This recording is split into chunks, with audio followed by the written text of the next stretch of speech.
So back in the 80s, when I graduated from business school, I was sort of a wide-eyed MBA. And the first job that I went into with all this energy, on the first day I sat down with my first boss, and he told me, I have only one job, that's to make money. I had to learn how to manipulate people. And I would know if I was being successful in part by how good the Lakers tickets were that I got.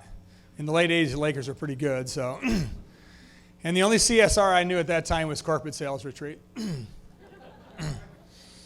So when I put up images of these companies like this, what do you think about them? We love them. What do you like truly feel about them? So I assume some of you, in part, feel this way about them, or maybe you feel that way about one or two of them. So I have to confess, I've shopped at Walmart, I've pumped gas at a Conoco, and that nasty Nestle, that was the company that I went to work for. So I'm not here today to defend unethical behavior or illegal action or defend Walmart's health benefits, right? What I am here today to do is to suggest to you that there is an opportunity, a place for big corporations, for the private sector to move even to a new level of impact beyond CSR, beyond corporate giving, beyond volunteerism. And that's what I want to try to share with you today. I suspect that some of you will probably disagree with me and think the negatives outweigh the positives. That's okay, what the heck, that's why we're here today, right? Regardless of what you do think, the context, the conversation about this in corporate America has changed dramatically since that first day I sat down with my boss in that office. So we've come a long ways on what it means for a company to think about profit and including that word purpose in it. When I was in business school, unless I was missing it, wasn't on the radar, didn't hear about it. A little bit of greenwashing showed up in the 90s. You started to hear about companies like Ben and Jerry's. They started to be kind of cool. Around the turn of the millennium, maybe it was in a part of the company. People had scorecards. CSR started to become something real. The decade that we're in, it is becoming more integrated into companies. There's this ecosystem. There's BGI, there's the hub, there's SVN, there's BSR. I could acronym your head to death. But there is an ecosystem around this that's very rich and robust and growing. And what I want to suggest is there is another level that big old corporations can go to.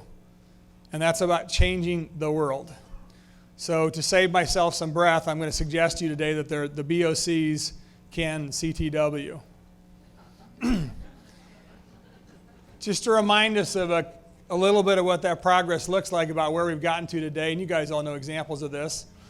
HP, worldwide company, 300,000 people in 90 countries around the world. If every one of their employees used their 4 hours a month that they pay people to volunteer, the total sum of that volunteer hours would exceed the amount of time given to the Peace Corps. Pretty powerful. They can put their logo next to people like Doctors Without Borders and Global Health Corps today because they have done legitimately mission central work with those organizations. Deloitte says they are volunteerism on steroids. Their executive loan program is integrated into their business model. So this is all about how companies have now integrated it. Now, let me step back for just a second and say, so why does it matter and why am I here sitting up here talking about big old corporations, BOCs? And by the way, this is not the business to the rescue speech. This is not the poor nonprofits and the public sector suck speech. In fact, I could give the other side of that speech and I could do it pretty well. So just know that. Here's what is true. There are big honking problems in this country that we have not made progress on. Okay, the top chart, that's poverty. Top line, that's the number of people below the poverty line. The second line, that's the poverty rate. Poverty rate in America has not changed since 1968 and the Great Society. The bottom one, that is public education. The blue line going up like that, that's the rate of real dollar spending on public education in America in the last 30 years.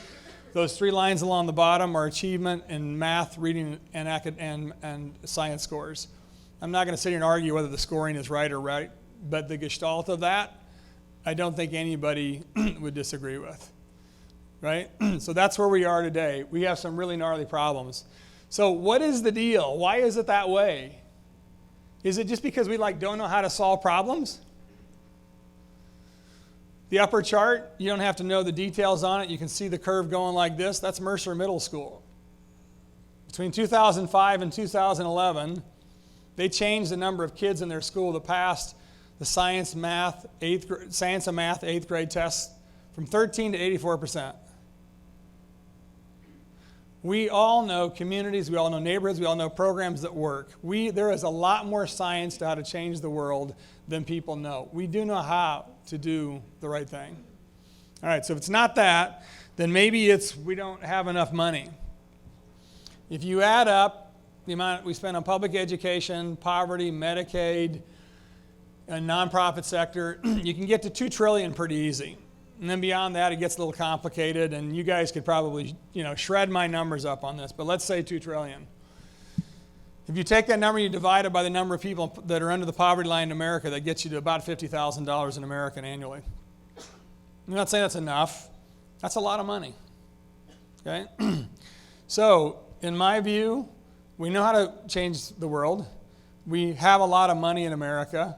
So, what's the deal? So it's either got to be how we spend what we've got, or else it's got to be we need to bring in new sources and new kinds of capital.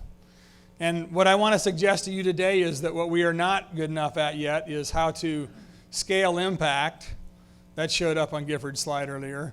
What we don't have enough is enough of the right human capital in the social change game. And what we don't do very well at all is work collectively together. So where are these 3 sectors at today? The public sector, they will always be the biggest source of resources for social change and social progress. We know that. It'll always be that way.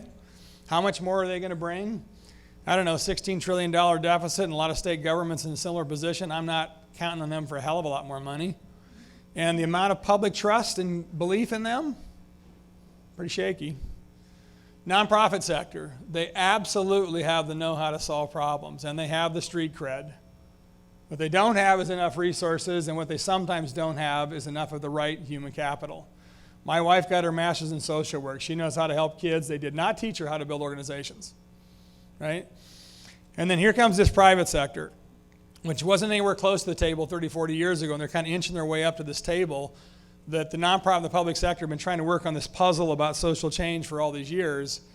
And now what the private sector brings into this is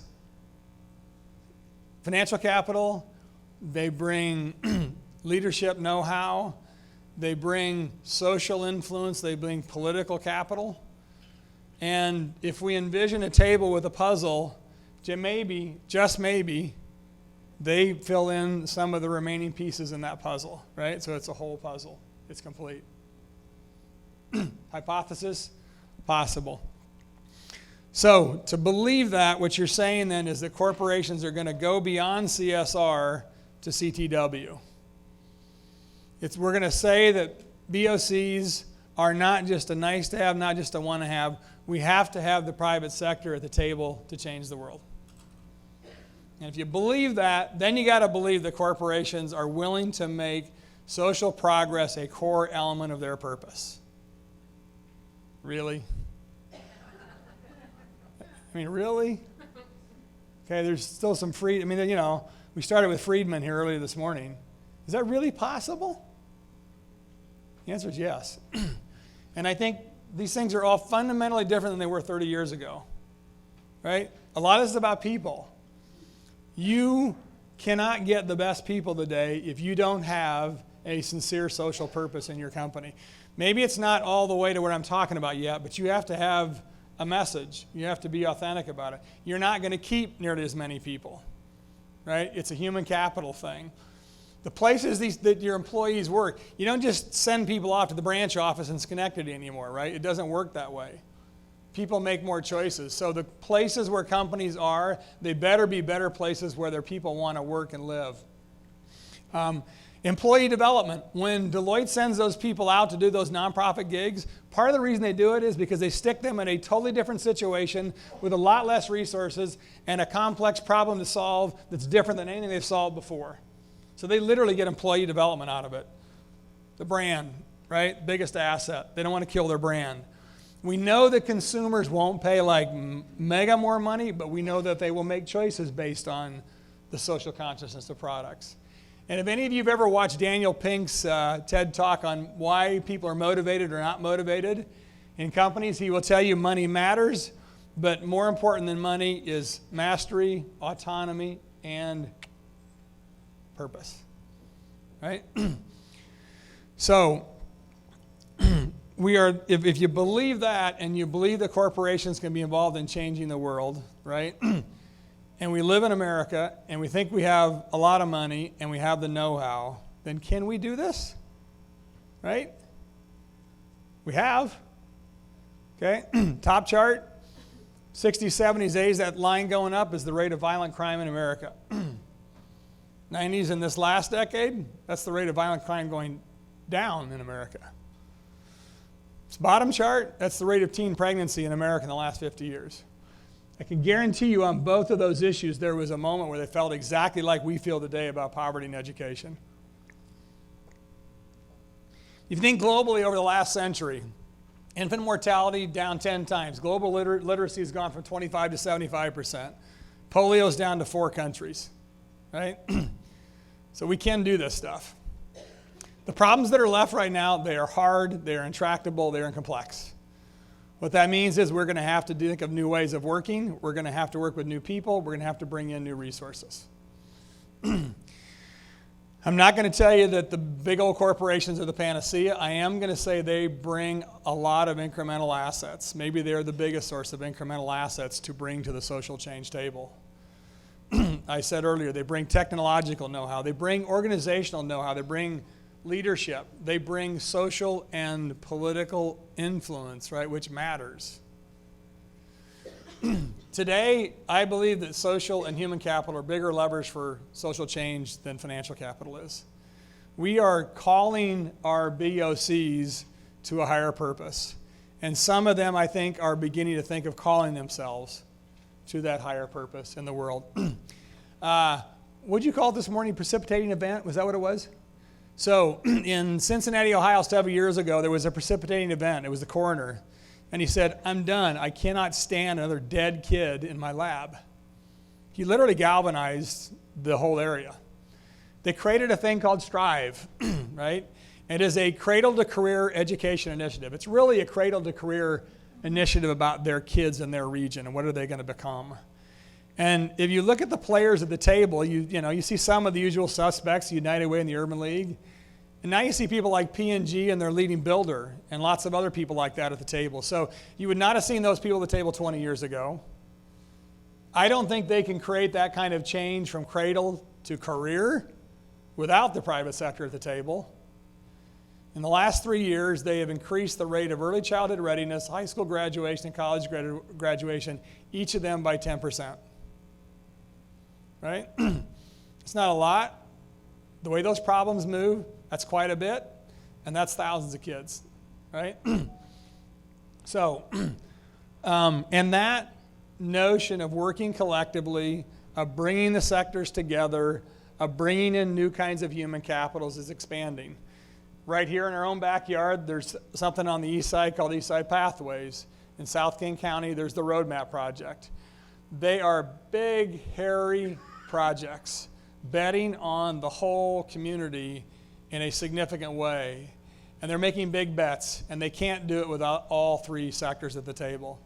So what is possible if the private sector believes that social progress is a core element of their purpose? What's possible? The head of the Environmental Defense Fund said, is Walmart sustainable? Probably not. She also said 95% of the consumer goods and retail supply chain is not sustainable. Is there any company that has more of a chance to affect that equation than Walmart? No. So you can see their goals up there. It's 100% renewable and zero waste. You can say that's a pipe dream. Maybe it is. Would you rather they are not trying to do that?